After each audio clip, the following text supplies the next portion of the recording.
야고보서 1장 5절로부터 11절까지의 말씀입니다. 저와 여러분 한 절씩 교독한 후에 마지막 11절은 합독하시겠습니다. 너희 중에 누구든지 지혜가 부족하거든 모든 사람에게 후히 주시고 꾸짖지 아니하시는 하나님께 구하라. 그리하면 주시리라. 오직 믿음으로 구하고 조금도 의심하지 말라. 의심하는 자는 마치 바람에 밀려 요동하는 바다 물결 같으니 이런 사람은 무엇이든지 주께 얻기를 생각하지 말라. 두 마음을 품어 모든 일에 정함이 없는 자로다.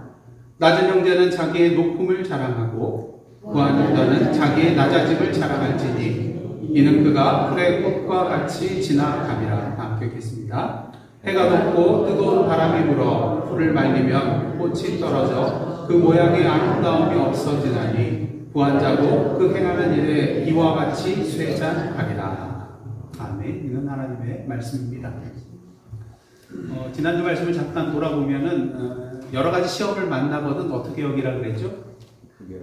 온전히 기쁘게 여기라 이라는 말씀을 주셨습니다. 왜냐하면 믿음의 시련이 인내를 만들어내고 또 인내를 이룸으로 말미암아 우리가 하나님 앞에서 온전하게 살아갈 수 있게 되기 때문인 것입니다. 근데 문제는 이런 다가오는 그런 시험들을 우리가 어떻게 이겨나갈 수 있냐는 것입니다. 사실 인간적인 우리의 힘과 지혜와 또 능력만을 가지고서는 우리에게 시각적으로 다가오는 이러한 시련들을 견뎌내고 또 이겨내기가 쉽지가 않거든요. 왜냐하면 우리는 어떻습니까? 연약하잖아요. 그러게 우리의 어떤 생각과 경험과 또 판단과 선택이 항상 바른 길로만 나아갈 수는 없다는 것 너무나도 잘 아실 것입니다. 그리고 오늘 본문을 통해서 야고보는요, 지혜에 관해서 우리에게 말을 해주고 있습니다. 하나님으로부터 오는 그런 온전한 지혜가 있어야만이 우리에게 다가오는 그런 시험들을 온전히 이겨내고 승리할 수 있기 때문인 것이죠. 근데 중요한 것은 이 하나님으로부터 오는 지혜라는 것은 보통 세상에서 말하는 처세술과는 그 차원이 완전히 다르다는 거예요. 세상의 처세술은 말 그대로 어떤 것입니까? 다른 사람과 어울려 또 살아가기 위해서는 이러한 기술들, 어떤 요령들, 이것을 사용해야 되는데 이것에 대해서 이제 처세술이라고 우리가 말을 하게 됩니다. 보통 이 처세술은요, 이 세상에서 잘 살아남기 위한 것이라고 할 수가 있겠습니다. 그러게 때로는 다른 사람의 눈치를 봐야 되죠. 우스갯소리로 잘못하면 눈총 맞아 죽잖아요. 그러니까 다른 사람의 눈치를 또 봐야 됩니다. 상사의 그런 또 갑에 해당되는 사람들, 내 마음은 원하지 않아도 그 사람의 마음에 그냥 맞는 것처럼 그렇게 행동해야 될 때가 있잖아요. 그리고 또 상황에 따라서 이쪽 가서는 A라고 말해놓고 또 저쪽 가서는 B라고 또 말을 해야 될 때가 있습니다. 때로는 옳고 그름보다도 세상적으로 나에게 유익이 되는 것을 타협하고 또 쫓아가는 그러한 일도 생겨나게 됩니다. 왜? 일단 살아나가야 되잖아요. 그러니까 이 처세술 많이 발달하고 또 많은 사람들이 처세술에 관한 그런 책자도 펴내는 것을 우리가 보게 됩니다. 하지만 하나님께로부터 오는 지혜란 무엇입니까? 단순히 살아남는 데 목적이 있는 것이 아니라는 것이죠. 하나님으로부터 오는 지혜라는 것은요, 하나님의 뜻이 무엇인지 우리로 깨닫게 해주고 또 하나님의 자녀로서 하나님의 뜻과 말씀대로 살아갈 수 있도록 하는 데에 그 목적이 있다는 것입니다. 그러기 때로는 세상적으로 성공하는 길을 포기하고 내려놓아야 될 때도 있어요. 또 남들이 가는 다른 길, 그 넓은 길로 가면 좋을 터인데 좁은 길로 가야 돼요. 홀로 외로운 길로 나아가야 될 때도 있습니다. 다른 사람으로부터 오해받는 일도 생겨날 수 있고요. 또 나의 유익을 포기하고 손해보는 그런 길로 나아가야 될 때도 있습니다. 왜냐하면 우리는 그리스도인으로서 인간적으로 좋아 보이는 길이 아니라 하나님 보시기에 어떠한 길입니까? 옳은 길로 가야 하기 때문인 것이죠. 바라기는 오늘도 단순히 세상에서 살아남는 것이 아니라 하나님의 뜻대로 삶을 살아내는 저와 여러분의 복된 삶 되시기를 간절히 원합니다. 살아남는 게 아니라 거기서 그치는 것이 아니라 하나님의 말씀을 그 뜻을 살아내는 저와 여러분의 거룩한 삶이 되기를 간절히 원합니다. 그렇게 단순히 세상적인 유익과 성공을 위하여 물질 지향적인 삶을 살아가는 것이 아니라 오늘도 하나님의 나라와 그 의를 위하여서 가치 지향적인 삶을 살아가는 저와 여러분 되시기를 원합니다. 내 손에 얼마만큼을 쥐고 있느냐의 소유 지향적인 삶이 아니라 오늘도 하나님 앞에서 내가 어떠한 삶을 살아가느냐는 존재 지향적인 그런 삶을 살아가는 저희들 되기를 원합니다. 그러게 오늘도 우리의 삶에 필요한 것은 무엇보다도 하나님으로부터 오는 온전한 지혜라고 할 수가 있겠습니다. 자, 그렇다면 그 하나님으로부터 오는 온전한 지혜를 우리가 어떻게 받고 누릴 수가 있겠습니까? 오늘 5절 말씀 한번 다 함께 봉독하시겠습니다. 시작. 너희 중에 누구든지 지혜가 부족하거든 모든 사람에게 후히 주시고 꾸짖지 아니하시는 하나님께 구하라. 그리하면 주시리라. 너무나도 간단해요. 그 지혜를 누구한테 구하면 돼요? 그냥 하나님께 구하면 주신다는 거예요. 근데 이렇게 우리가 지혜를 쉽게 얻을 수 있는 이유는 그 이유는 우리에게 있는 것이 아니라 하나님께 있다는 것을 우리는 분명히 알아야 됩니다. 비록 짧은 이 한 구절 말씀이지만 우리는 이 구절을 통해서 하나님이 어떠한 분이신가를 분명히 알 수 있게 됩니다. 무엇보다 우리 하나님은요, 주시는 분이에요. 억압하고 착취하고 우리를 도구로 사용하는 그런 존재가 아니라 우리 하나님은 무엇보다도 우리에게 주시는 하나님이라는 것입니다. 예수께서 말씀하셨습니다. 마태복음 5장 11절입니다. 너희가 악한 자라도 좋은 것으로 자식에게 줄 줄 알거든 하물며 하늘에 계신 너희 아버지께서 구하는 자에게 어떤 것을요? 좋은 것으로 주시지 않겠느냐. 여러분들 살아가시면서 하나님께서 여러분에게 뭔가를 주셨는데 나한테 정말로 쓸모없고 나에게 해가 되는 거 주신 적이 있으신가요? 처음에는 어쩌면 그렇게 받아들일 수도 있는 것들도 있었을 거예요. 하지만 나중에 보면 그것이 다 나에게 유익하게 되는 그런 좋은 것들이었음을 여러분들 고백할 수밖에 없을 것입니다. 이처럼 우리 아버지 하나님은요, 우리에게 주시는 분이에요. 언제나 우리에게 주실 준비가 되어 있는 그러한 분이십니다.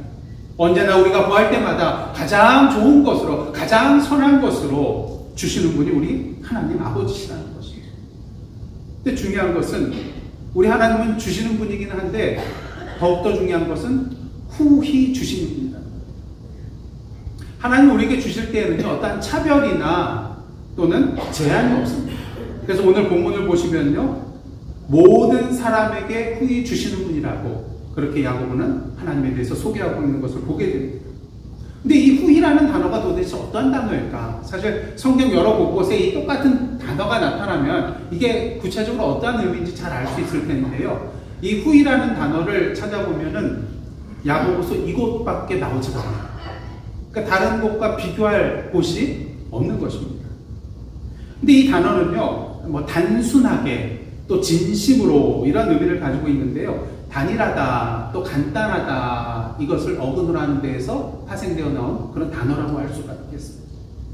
그러니까 단일하다고 할 때는 영어로 보면 single, 하나, 이러한 의미를 가지고 있는 것이 오늘 후이라는 그런 말씀입니다. 그럼 잘 이해가 안 됩니다. 왜 단순하고 뭐 또 단일하고 이러한 의미에서 나온 건데 이게 왜 후히라는 그런 뜻으로 번역이 되었을까? 그래서 어떤 신학자는 이렇게 설명을 합니다. 오늘도 우리 하나님께서는 우리를 향하여서 여러 가지 마음을 가지고 계실까요? 하나의 마음을 가지고 계신가요? 우리를 향하여. 그래서 그 하나의 마음을 가지시고 그리고 무엇인가를 행할 때에 다른 일을 행할 것이 없이 오직 이것밖에 없다는 그런 마음을 가지시고 우리를 향하여 행하시는 분이라는 거예요. 그러니까 다른 일을 다 제쳐놓고 오직 우리를 향한 이 하나의 마음만을 가지시고 행하시는 분이 바로 우리 아버지 하나님이시라는 거예요. 여기에 몰두하고 계시다는 거예요. 그러니 하나님께서 우리에게 주신 것은 항상 어떠한 것일까요? 후하게 주시는 풍성한 것이 될 수밖에 없다는 거예요. 왜 하나님께서는 항상 우리를 향하여 하나의 마음을 가지고 우리를 돌보시고 계시기 때문인 것입니다. 그래서 여러분들 솔로몬을 보시기를 바랍니다. 하나님께서 너에게 무엇을 줄고 말했을 때 솔로몬이 무엇을 구합니까? 듣는 마음, 지혜를 하나님께 구합니다. 그래서 하나님께서 솔로몬에게 지혜만 주시던가요? 아니잖아요. 듣는 마음을 구하였더니 하나님께서 지혜뿐만 아니라 그가 구하지 아니한 부귀와 영광까지도 주시는 것을 우리가 보게 됩니다. 우리가 오늘도 하나님께 지혜를 구하는 이유는요, 우리가 하나님 앞에 어떤 선한 일을 행했기 때문에, 어떤 공덕을 쌓았기 때문에, 또 하나님께 뭔가 좀 맡겨놓은 것이 있기 때문에 그래도 좀 주십시오 하는 그런 차원이 아니라는 거예요. 우리가 오늘도 하나님께 구할 수 있는 이유는 하나님께 있다는 것이죠. 하나님은 언제나 우리에게 한 마음을 가지시고 후히 주시기를 원하시는 분이기 때문인 것입니다. 그렇다면 우리가 그냥 무조건 하나님께 나아가서 지혜를 달라고 기도하면 되는 것일까? 그렇지는 않습니다. 오늘 보면 6절로부터 8절 말씀 한번 보도록 하겠습니다. 6절 상반대를 보시면요, 오직 믿음으로 구하고 조금도 의심하지 말라. 예, 의심하지 않고 믿음 가운데 구해야 된다는 것입니다. 그 이유는 무엇일까요? 개역개정에는 번역되어 있지 않지만 6절 중간을 보시면요, 조금도 의심하지 말라 그 다음에 왜냐하면에 해당되는 가르라는 그런 헬라어가 있는 것을 보게 됩니다. 그래서 왜 우리가 믿음으로 조금도 의심하지 않고 기도해야 되냐? 왜냐하면 6절 하반절입니다. 의심하는 자는 마치 뭐와 같아요? 바람에 밀려 요동하는 바다 물결 같으니 이런 사람은 무엇이든지 주께 얻기를 생각하지 말라. 기대도 하지 말고 꿈도 꾸지 말라는 거예요. 왜냐하면 두 마음을 품어 모든 일에 정함이 없는 자이기 때문인 것입니다. 앞서 말씀드린 것보다 하나님께서 오늘도 우리를 향하여 한 마음을 가지시고 진정으로 우리에게 주시기를 원하고 계십니다. 그렇다면 우리가 하나님께 간구할 때에 어떠한 마음을 가지고 간구해야 될까요? 하나님께서 우리에게 행하시는 그런 동일한 마음을 가지고 해야 된다는 거예요. 하나님께서 한 마음을 가지고 우리에게 주시기를 원하듯이 우리도 지혜를 간구할 때 어떠한 마음을 가지고요? 한 마음을 가지고. 두 마음이 아니라, 갈라져 있는 마음이 아니라 오직 하나님을 향하여서 믿음을 가지고 간구해야 한다는 것입니다. 만약 두 마음을 품으면 이는 마치 바람에 밀려 요동하는 바다 물결 같은 것으로 이것은 믿음을 떠난 불신앙의 모습이기 때문인 것이죠.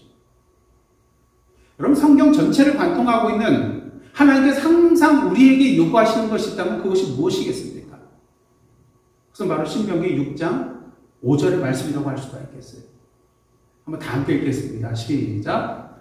너는 마음을 다하고 뜻을 다하고 힘을 다하여 내 하나님 여호와를 사랑하라. 하나님께서 오늘도 우리에게 원하시는 것은 우리의 마음을 어떻게 하는 거예요? 다 하는 거예요. 우리의 부분을 하나님께 드리는 게 아니라 우리의 모든 것을, 우리의 모든 마음을 다 하나님께 드릴 것을 원하고 계신다는 것입니다.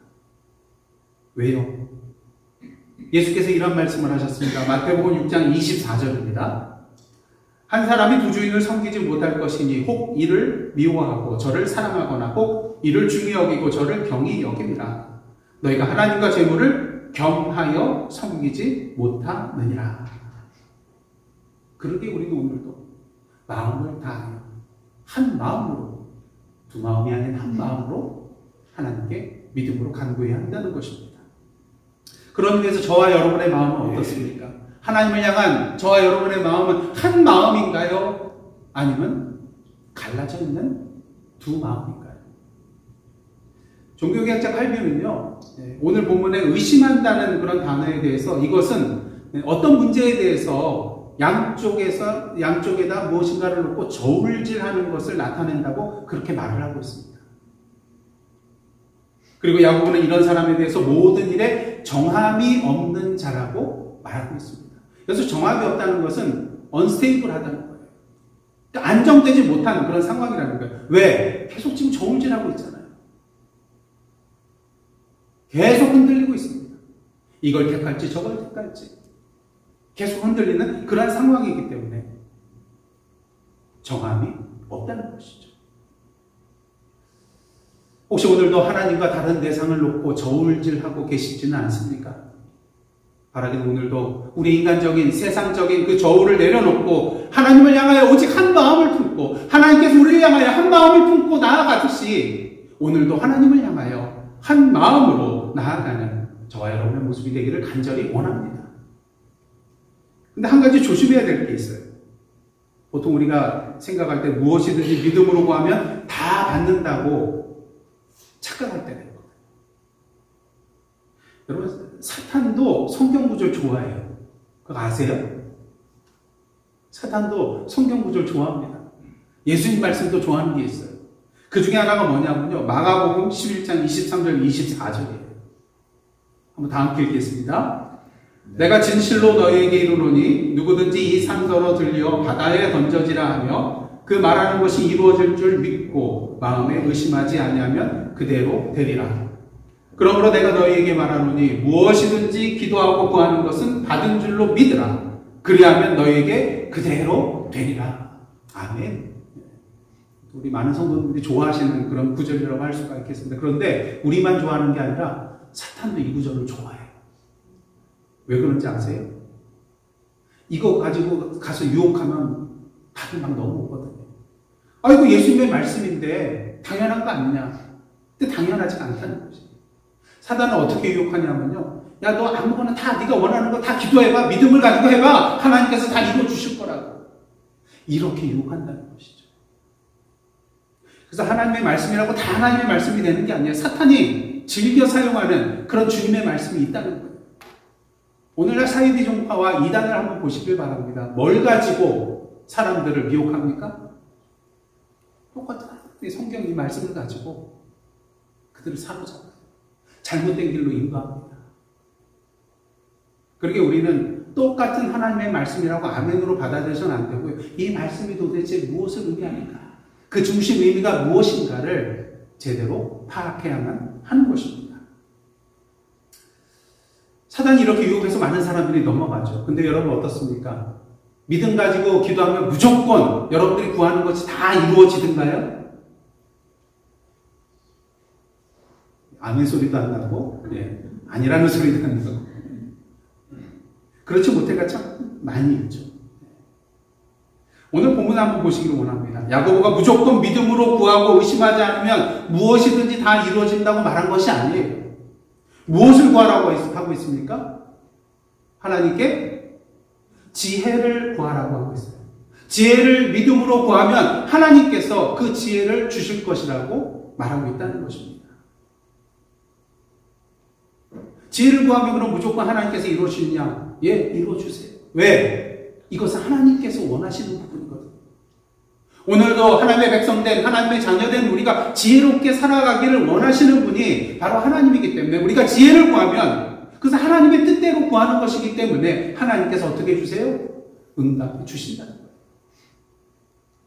어떤 청년이 목사님을 찾아와서 이렇게 말합니다. 야고보서의 말씀대로 믿음대로 믿음을 가지고 지혜를 구했더니 하나님께서 지혜를 주셨어요. 너무 감사합니다. 그래서 목사님이 이게 도대체 무슨 말인가? 그래서 하나님께서 도대체 어떤 지혜를 주셨습니까? 그러자 이 청년이 기쁜 마음 가운데 야고보서에서 말하는 이 지혜가 아니라 그동안 흥부하고 사랑했던 지혜라는 이름을 가진 교회 자매가 이제 자기랑 사귀게 되었다는 거예요. 그 지혜를 위해서 기도했다는 거예요. 물론 뭐 이거 지원한 얘기죠. 하지만 우리가 기도할 때 조심해야 될 게 뭡니까? 내 뜻대로 하나님의 말씀을 갖다 붙여가지고 기도하는 것이 아니라 하나님의 뜻대로 기도해야 된다는 거예요. 요한복음 15장 7절과 요한일서 5장 14절 말씀 보시겠습니다. 먼저 요한복음 보시면 너희가 내 안에 거하고 내 말이 너희 안에 거하면 그 다음에 뭐예요? 무엇이든지 원하는 대로 구하라. 그리하면 이루리라. 내 말이 너희 안에 거하면 그때는 무엇이든지 원하는 대로 구하는 거예요. 왜? 주님의 말씀이 내 안에 있는데 내가 원하는 것이 누구의 원하는 것이 되겠어요? 주님의 원하는 것이 되잖아요. 그다음 요한일서 말씀입니다. 그를 향하여 우리가 가진 바 담대함이 이것이니 그의 뜻대로 무엇을 구하면 들으시리라. 누구의 뜻이에요? 그의 뜻대로.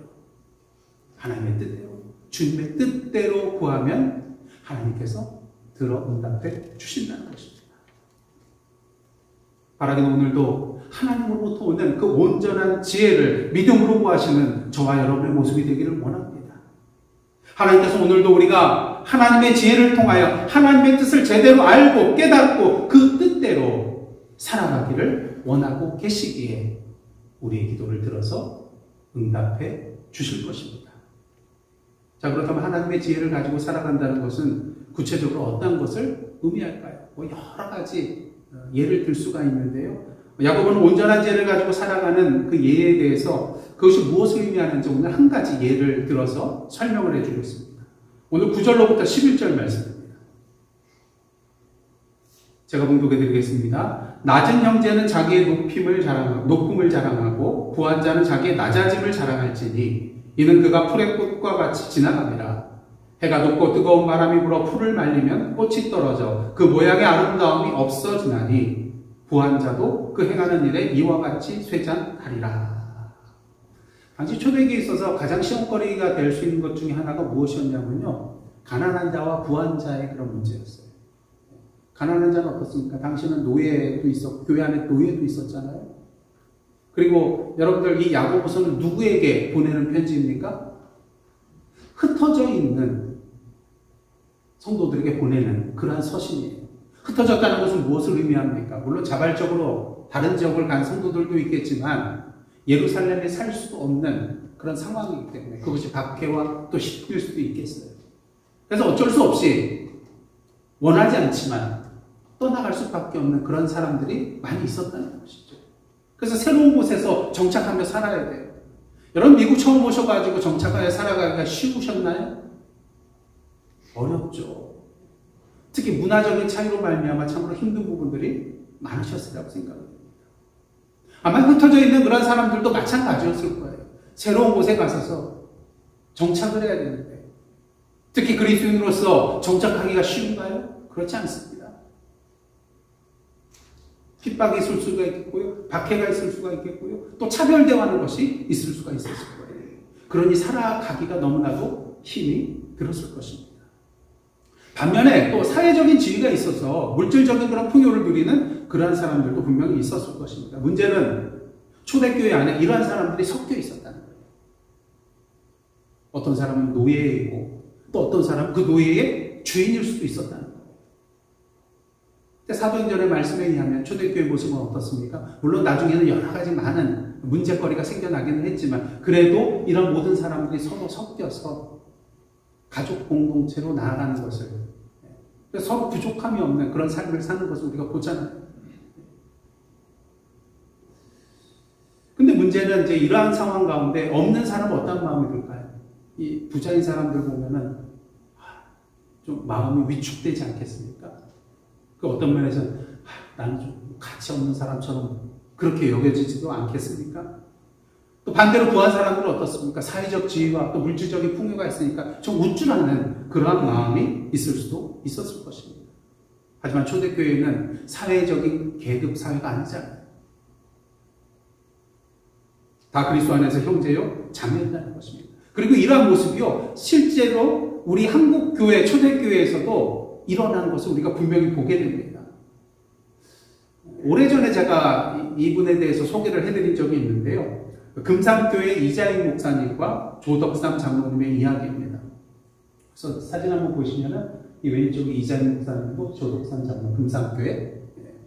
근데 원래 이 이자익 목사님은요, 고아 출신으로 어디 오갈 데가 없어가지고 그 당시 대지주였던 조덕삼 장로님 이 밑으로 들어가서 머슴 생활을 해요. 그래서 마부로서 생활을 하게 되는 것을 우리가 보게 됩니다. 그런 가운데 남장로교 선교사님을 만나게 돼서 이 조덕삼 장로와 이 이자익 목사님 두 분 다 세례를 받게 돼요. 그리고 교회를 같이 개척해 나아갑니다.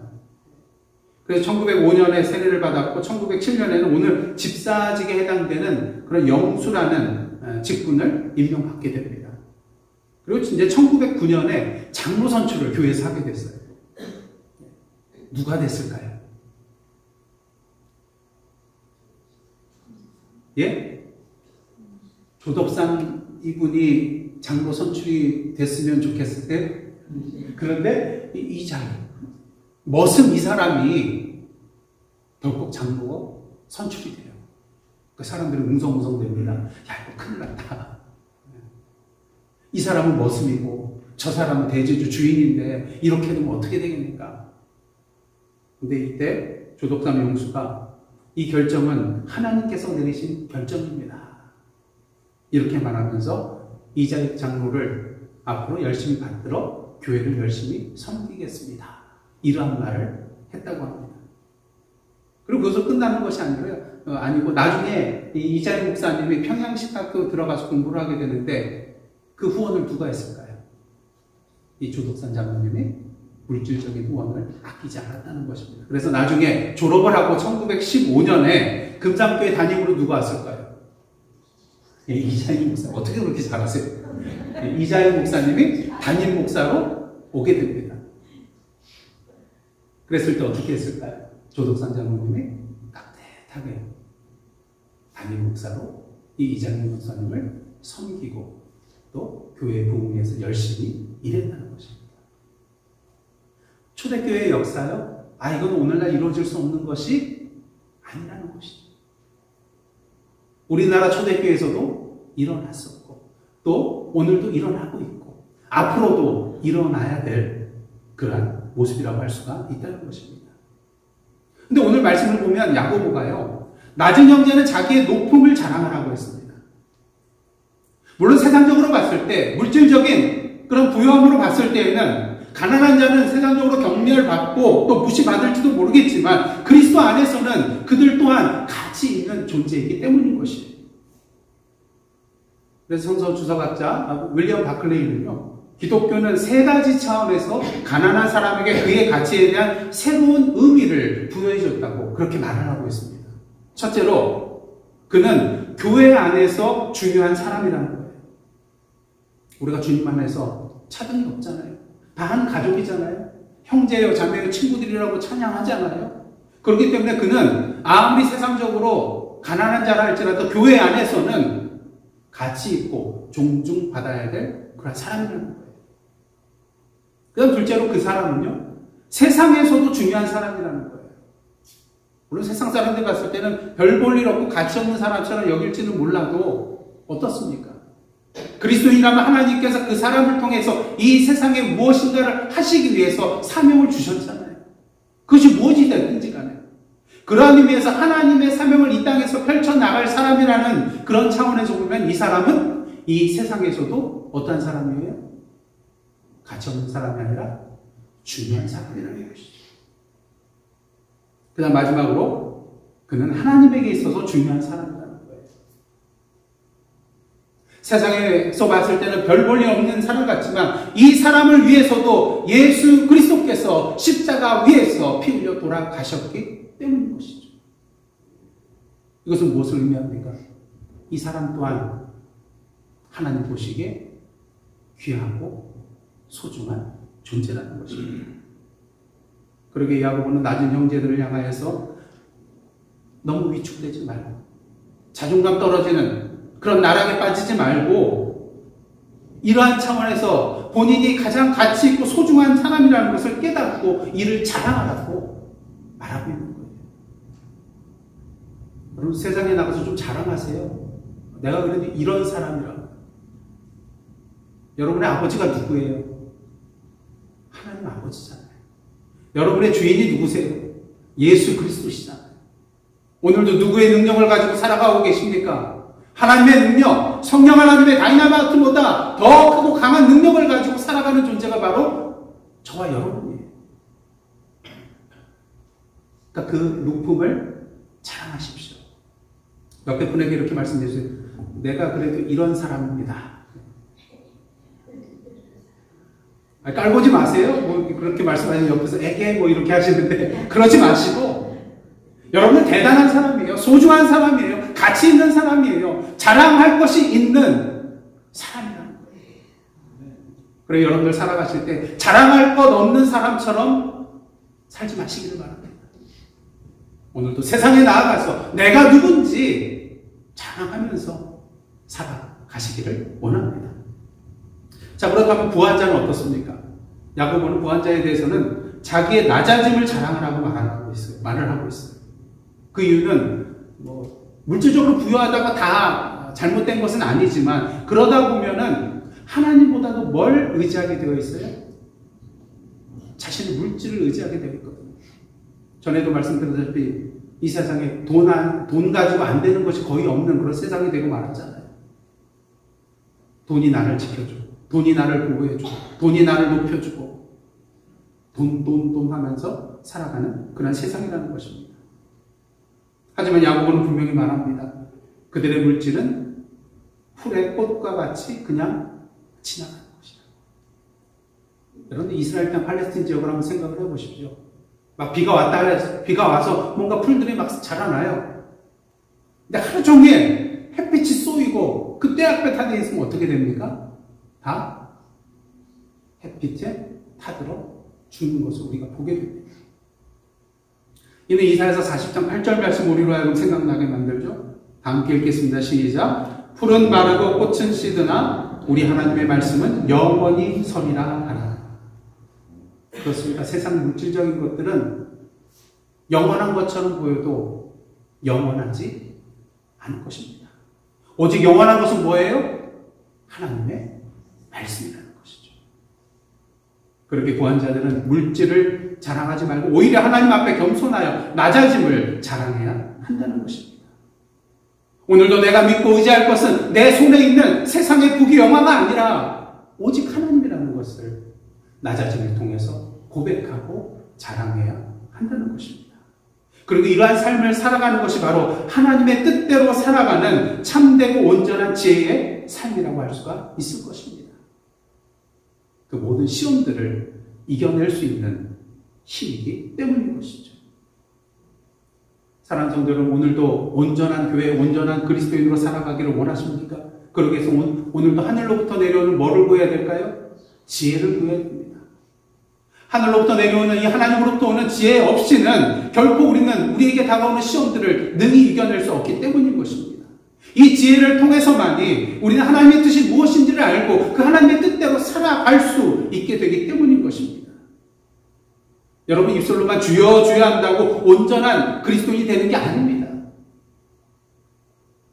교회 건물 앞에 어느 교회라고 팻말을 붙여놨다고 그 교회가 온전한 교회가 되는 것이 아닙니다. 여러분들 바다 위에 뭔가 떠 있어요. 그럼 떠 있다고 다 배라고 할 수가 있나요? 물론 모양은 보면 배예요. 하지만 그 배가 온전한 배가 아닐 수도 있습니다. 만약 그 배가 동력을 잃고 조타장치를 잃고 바람과 파도에 이리저리 떠밀려 다니고 있는 그런 배라면 그 배를 향해서 우리가 온전한 배라고 말할 수 있겠습니까? 그렇지 못하다는 것입니다. 그 배는 목적지를 향하여 항해하고 있는 것이 아니라 뭐하고 있는 거예요? 표류하고 있는 거예요. 우리 신앙도 마찬가지입니다. 바라기 오늘도 두 마음을 품고 의심하면서 향방 없이 이리 밀리고 저리 밀려다니는 그런 표류하는 신앙이 되지 않기를 간절히 원합니다. 오늘도 하나님으로부터 오는 그런 온전한 지혜를 통하여서 하나님의 뜻을 제대로 알고 깨닫고 그 뜻을 향하여 믿음을 가지고 한 걸음 한 걸음 나아가는 항해하는 그러한 신앙의 소유자가 되기를 간절히 원합니다.